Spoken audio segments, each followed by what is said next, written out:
जिसु ख्रीष्टआ जेब्ला बुहुमाव दङमोन बै समावहाय जिसु ख्रीष्टआ गोबां सोमोनांथाव खामानिफोरखौ मावनानै गोबां मानसिफोरनो दिन्थिदोंमोन।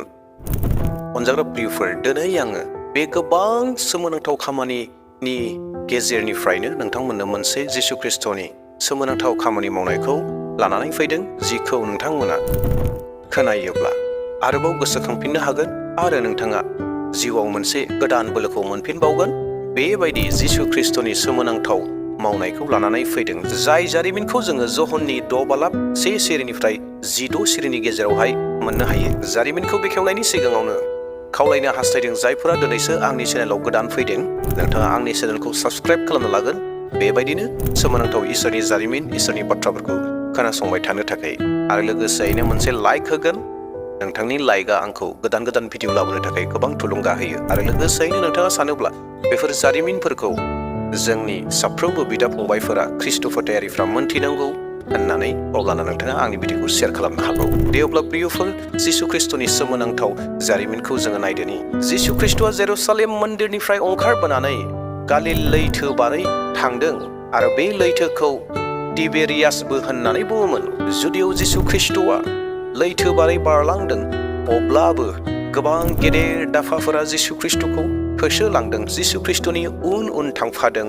मानोना बै दाफाफ्रा, बै सुबुंफ्रा जिसु ख्रीष्टनि सोमोनांथाव खामानि मावनायफोरखौ नुनायखाय जिसु ख्रीष्टखौ होसोलांदों, जिसु ख्रीष्टनि उन उन थांदों। मानोना जिसु ख्रीष्टआ बेरामिफोरखौ सोखानानै होदोंमोन, सोरबा मेगन नुयैखौ नुहोदों, आथिं लेंग्रा जाना थानायखौ थाबायहोदों, खोनानो हायैखौ नुहोदों। सोमोनांथाव खामानि, जिसु ख्रीष्टनि सोमोनांथाव खामानि मावनायफोरखौ नुनायखाय बै दाफाफ्रा जिसु ख्रीष्टखौ उनसंदों। जेब्ला जिसु ख्रीष्टआ जेरुसालेम मन्दिराव दङमोन, गोबां सोमोनांथाव खामानिफोरखौ मावदोंमोन आरो गोबां खामानिफोरखौ मावनायखाय जिसु ख्रीष्टआ गोबां मोदोम लानानै मेंदोंमोन। बेयावहाय जिसु ख्रीष्टआ दान्दिसे सम जिरायनो होननानै बियो बै लैथो बारै बारनानै मोनसे हाजोआव गावनि सेलाफोरजों जिरायहैदों। आरो बै समावहाय जुदायारिफोरनि जिथु पास्का परब दङमोन, बै पास्का परब जानायनि सानफोरा खाथिसैमोन। जेब्ला जिसु ख्रीष्टआ बै हाजोआव जिरायनानै दंबाय थायो, अब्लाना जिसु ख्रीष्टआ नुहुरबाय जे गोबां गिदिर मानसिफोर, डेट मिन्स गिदिर दाफाफोरा, गोबां क्राउडफोरा जिसु ख्रीष्टनि फारसे दावगाबोगासिनो दङ, जिसु ख्रीष्टनि फारसे फैगासिनो दङ। बेखौ जिसु ख्रीष्टआ नुबाय। जेब्ला जिसु ख्रीष्टआ बैसोर दाफाफोरखौ फैबाय थानायखौ नुदों, बै समावहाय जिसु ख्रीष्टआ फिलिपखौ मोनसे बाथ्रा बुंनायसै आरो बे बाथ्रायानो जाहैबाय, बे गासै मानसिफोरनो थोजासे जाहोनो मुवाफोरखौ जोङो बबाव बायहैनो होननानै जिसु ख्रीष्टआ फिलिपनिसिम मोनसे सोंलु लानानै फैबाय। जि सोंलुखौ जिसु ख्रीष्टआ फिलिपनियाव सोंदोंमोन, बे फिलिपनियाव सोंनाय सोंलुखौ जिसु ख्रीष्टआ फिलिपखौ आनजाद लानो थाखायसो सोंदों। जिसु ख्रीष्टआ मा मावनांगौ बे बाथ्राखौ जिसु ख्रीष्टआ मोनथिखागौ। जिसु ख्रीष्टआ बै दाफाफोरनो माबायदि जाहोनांगौ बेफोर गासै बाथ्राखौ आवगायावनो मोनथिखागौ। मा खामानि मावोब्ला बिसोरखौ जाहोनो हागोन, बोरैहाय जाहोनो हागोन, बेफोर गासै बाथ्राफोरखौ मोनथिखागौ। नाथाय जिसु ख्रीष्टआ अब्लाबो फिलिपखौ आनजाद लानो थाखाय बे सोंलुखौ सोंबाय। जिहेतु फिलिपआ जिसु ख्रीष्टजों सोंजाबाय, बेयावहाय फिलिपआ ओरैहाय फिननाय होबाय, साफ्रोमनोबो एफा एफा जाहोब्लाबो 200 रांनि जानाय मुवाया बिसोरनो थोनाय नङा होननानै फिलिपआ जिसु ख्रीष्टनो फिननायसै। जि समावहाय फिलिपआ जिसु ख्रीष्टनो फिननाय होबाय थादों एबा जिसु ख्रीष्टजों लोगोसे सावरायबाय थादों, बाथ्राखौ बोरैहाय जाहोनांगौ, बोरैहाय जाहोगोन बे बिसयाव सावरायबाय थादों, बै समावहायनो जिसु ख्रीष्टनिनो सासे सेला, सिमन पिटरनि फंबाय, जायखौ जों आन्द्रियास होननानै बुङो, बै आन्द्रियासाबो जिसु ख्रीष्टनिसिम मोनसे फिननाय एबा मोनसे बाथ्राखौ मोनथिहोनायसै। बेनो जाहैबाय, बेयाव सिथाव गुरबा आरो ना मानै गोनां सासे सेंग्रा दं, नाथाय बे ल'आ एसेबां मानसिफोरनो माबोरै थोगोन होननानै आन्द्रियासआ जिसु ख्रीष्टनिसिम मोनथिहोहरदों आरो लोगोसेयैनो सोंलुखौबो दोनहरदों जे बेखिनि जाग्रा सिथाव गुरबा आरो ना मानैल'आ बोरैहाय थोगोन होननानै आन्द्रियासआ मोनथिहोहरदों। जिसु ख्रीष्टआ बे समाव गावनि सेलाफोरनो मोनसे बाथ्रा बुंनायसै, आदेश होनायसै, बे जाहैबाय गासै मानसिफोरखौ जिरायनो थोनदो। आरो बै समावहाय गासैबो मानसिफोरखौ सेलाफोरा बुंबाय बयबो जिरायदो होननानै। आरो बै समावहाय बै जि जायगायाव बिसोर दङमोन, बै जायगायाव गोबां गांसोफोर दङमोन हाजोआवहाय। दा बै गांसोआवनो मानसिफोरा आरामहै गोजोनै जिरायनोसै। आरो बै सुबुंफोरनि गेजेराव निस्सयैनो गोबां मानसिफोर, हौवा हिन्जाव गथ' गथाय गोबां मानसिफोर दङमोन। नाथाय बाइबेलाव बेखौल'सो रेकर्ड खालामदों, बुंदों, एबा बै समावहाय हौवाफोरखौल'सो साननाय जायोमोन। दा बेयावहाय बै समावहाय बै क्राउडआव, बै सुबुं गौथुमाव केबल हौवाफोरखौल' साननानै 5,000निबो गोबां दङमोन होननानै बुंदों। जुदि हौवाफोरानो 5,000 दङमोनब्ला आरो उन्दै उन्दै गथ'फोर थागौमोन आरो माखासे आइजोफोर थागौमोन, खमब्लाबो 10,000नि हयथ' गोबां मानसिफोरबो बै समाव दङमोन। नाथाय हौवाफोरखौ साननानै 5,000नि गोबां होननानै बुंदों। बेनि उनाव जिसु ख्रिस्ट'आ सेलाफोरखौ बुंनायसै सिथावखौ लाना फैनो थाखाय, जानाय आरो नाखौ लाना फैनो थाखाय। बेनि उनाव जिसु ख्रिस्ट'आ बै सिथावखौ लानानै इसोरखौ हामबाय होननानै आर'ज खालामबाय। आरो बे आर'जआ मामोन? अनजाग्रा प्रियफोर मोनथिगौ ना? बे आर'जआनो जाहैबाय बयबो जेन उदै बुंजासे मोनजायो, गुरबा फिथा मानै नानि गेजेरजों बयबो जेन मोनजायो, बिनि थाखाय जिसु ख्रिस्ट'आ आर'ज खालामदों। आरो बेबायदिनो आर'ज खालामखांनायनि उनाव बयनोबो 5,000निबो बांसिन मानसिफोरनो बयनोबो जाहोबाय, उदै बुंजासे बयबो मोनजाबाय, बयबो जाहांबाय, बयनिबो उदैया फिलाप जाबाय, बयनिबो उदैया बुंजोब्बाय। बिनि उनावहाय जिसु ख्रिस्ट'आ बुंबाय, आग्लायनाय गुन्द्रा गुन्द्रिखौ बुथुमदो एसेबो आद्रि जायै बादि होननानै जिसु ख्रिस्ट'आ बुंबाय सेलाफोरखौ। आरो सेलाफोरा गासैखौबो कालेक्ट खालामफिनबाय, जेरावहाय जानानैबो आग्लायबावदों। बै आग्लायनायफोरखौबो कालेक्ट खालामनो थाखाय जिसु ख्रिस्ट'आ बुंबाय। प्रियफोर, नोंथांमोना मोनथिगौ ना? जि गुरबा फिथा ना मानै, बेखौ बयनोबो जाहोखांनानै उदै बुंहोजोबखांनानै आरो गुन्द्रा गुन्द्रिखौ जेब्ला गथायसे खालामबाय, अब्लाना बुंजाफा 12 खादा ओंखारफिनदों। गासै 12 खादा आग्लायनाय गुन्द्रा गुन्द्रिफोरा ओंखारबावदों। मा एसे सोमोनांथाव नङा होमब्ला अनजाग्रा प्रियफोर?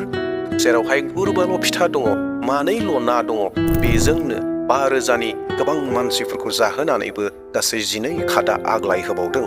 अनजाग्रा प्रियफोर, मोनसे बाथ्राखौ नोंथांमोना थर खालामदों ने? जेब्ला जिसु ख्रिस्ट'आ मानै ना गुरबा फिथाखौ बिहरदोंमोन, बै समावहाय जिसु ख्रिस्ट'आ बे फिथाखौ आरो नाखौ बहाबा सिरि सिरि लांनानै गोबां खालामदों बे नङा। 5,000निबो गोबां मानसिफोरनि गेजेरावनो जिसु ख्रिस्ट'आ मानै ना गुरबा फिथाखौ लानानै आर'ज खालामदों। आरो आर'ज खालामनानै बेखौ उदै बुंजासे बयनोबो जाहोदों आरो 12 खादाखौ आग्लाय होदों।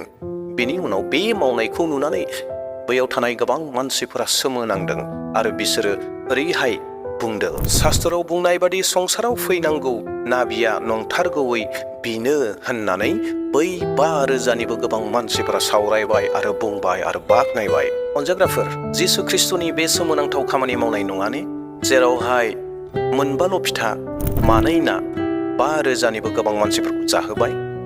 बेफोर गासै बाथ्राफोरखौ, बेफोर जारिमिनफोरखौ जों जिउआव गोसोआव लानांगौ आरो जों बेफोरखौ गोसोखांफ्लायबाय थानांगौ। प्रियफोर, जों गोबां समावहाय जोङो जिउआव उसाव बादाव जायो। गाबोन मा जागोन, गाबोन मा खालामगोन, गाबोन बबेनिफ्राय मा सहाय मोनगोन होननानै जोंनि गाननाय जोमनायखौ लानानै, जोंनि थानायखौ लानानै, जोंनि थासारिखौ लानानै, जोंनि समयसाखौ लानानै, बायदि रोखोमनि आबहावाफोरखौ लानानै जोङो जिंगासियो। नाथाय अनजा ख्रिस्ट' प्रियफोर, जिसु ख्रिस्ट'आ जोंखौ ओरैहाय बुंदों। जिसुनि बुंनाय बे बाथ्रायानो जाहैबाय माथाइनि 6:25-34 सिरि। बेनिखायनो आङो नोंसोरखौ होनो, नोंसोरो थांनानै थानो थाखाय जानाय लोंनाय एबा देहानि थाखाय गाननाय जोमनायफोरनि थाखाय दा जिंगासि। जानाय मुवाफोरनिख्रुइ जिउआ आरो गाननाय जोमनायनिख्रुइ देहाया बेसेन गोनांसिन नङाना? नख्राङाव बिरबायनाय दाउसेनफोरखौ नायदो, बेफोरो बेगरबो फोआ, आबादबो बुथुमा, अब्लाबो नोंसोरनि सोरगोनि बिफाया बेफोरखौ खांगासिनो दं। साननानै नाय, नोंसोरो दाउसेनफोरनिख्रुइ बेसेन गोनांसिन नङाना? बेफोरनि थाखाय जिंगासिनानै सोरबाया जिउखौ फोलावदेरनो हागौना? आरो गाननाय जोमनायफोरनि थाखाय नोंसोरो मानो जिंगासियो? साननानै नाय, आजनाय बिबारफ्रा माबोरै रज'यो? बेफोरो खामानिबो मावा आरो गावसोरनि लागै खुन्दुंबो लुवा, हिबो दाया। अब्लाबो आङो नोंसोरखौ बुङो, गावनि गासै दोहोनजों समाय होजानाय सल'मन राजायाबो बेफोरनि बारसे बिबार बादिबो गावखौ समायहोनो हायाखै। दिनै गोथां गाबोननो राननानै अराव सावजानाय गांसोखौ इसोरा एसेग्राब समाय होयोब्ला इसेल' फोथायग्राफोर, बियो नोंसोरखौ बेफोरनिख्रुइ बांसिन गानहोनाय नङा खोमा। बेनिखायनो जोङो मा जागोन, मा लोंगोन, मा गानगोन एबा मा जोमगोन होननानै नोंसोरो दा जिंगासि। संसारिफ्राबो लागारबो बेफोरखौनो सानो। बेफोर गासैखौबो नोंसोरनो नांगौ होननानै सोरगोनि बिफाया मिथिखागौ। नाथाय इसोरनि रायजो आरो बिनि धोरोमखौ नायगिरग्रो, अब्लानो बियो बेफोर गासैखौबो नोंसोरनो होदेरगोन। बेनिखायनो नोंसोरो गाबोननि थाखाय दा जिंगासि, मानोना गाबोना गाबोननिखौ सानगोन। सानसेनि थाखाय सानसेनि सैनायानो थोयो। जाय जिसु ख्रिस्टखौ जोङो बाइबेलाव सोमोनांथाव खामानि मावनायखौ नुनो मोनो, बै जिसु ख्रिस्टआ दिनैबो गोथां दङ। बै जिसु ख्रिस्टआ दिनैबो जोंजों लोगोसे दङ। बै जिसु ख्रिस्टनि जिथु प्रमिस लानाय, प्रतिज्ञा लानाय, बे प्रतिज्ञा लानाया दिनैबो जायो। अनजाग्रा प्रियफोर, बै जिसु ख्रिस्टआ बुर बा फिथा आरो मानै नानि गेजेरजों 5,000नि गोबां मानसिफोरखौ जाहोदों। प्रियफोर, दिनैबो नोंथांखौ आंखौ बै जिसु ख्रिस्टआ जाहोयो। बै जिसु ख्रिस्टआ जोंनि जिउआव सोमोनांथावखौ मावो। नाथाय जोङो बै जिसु ख्रिस्टखौ फोथायनांगोन। अनजाग्रा प्रियफोर, दे अब्ला जोङो बे जारिमिननि गेजेरजों बेखौ गोसोखांफिननो हादों दि जिसु ख्रिस्टआ जोंनि गेजेराव थानानै जोंखौ जाहोगोन, जोंखौ लोंहोगोन, जोंनि गाननाय जोमनायखौ बियो होगोन, जोंनो जोंनि नांगौफोरखौ बियो गथायगोन। दे अब्ला प्रियफोर, दिनैनि थाखाय बेसेयावनो दोनथ'नो हास्थायबाय। इयुननि समाव मोनसे गोदान भिडिअ लानानै फैफिनबावसिगोन। प्रेज द लर्ड, हालेलुया, जै मसीह होननानै भिडिअखौ बेसेयावनो दोनथ'बाय। बाय बाय।